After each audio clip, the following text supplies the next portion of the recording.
है बारंबार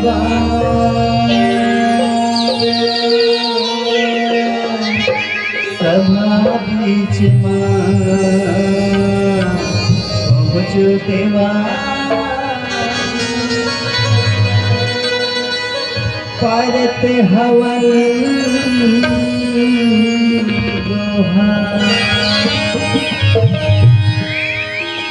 रिद्धि सिद्धि है मोर संयमा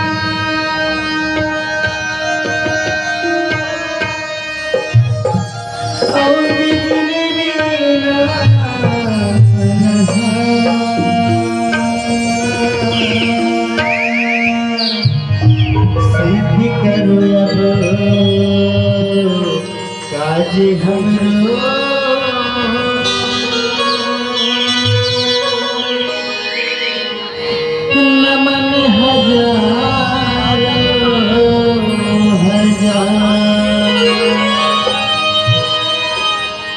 नमन हजार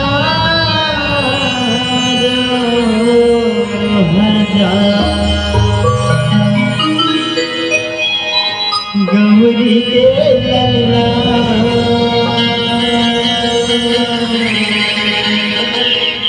हाँ झूले ही ललना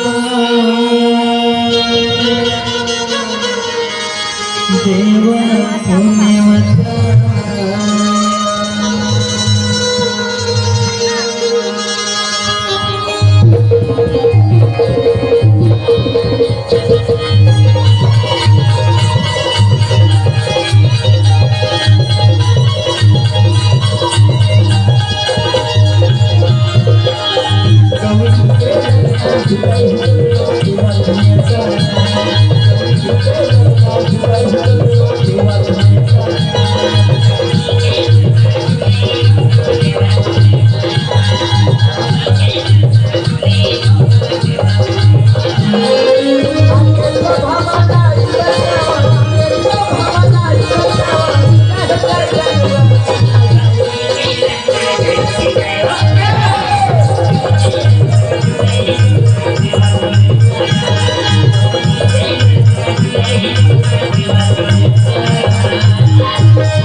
Thank you.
ढेरों पर बसी है,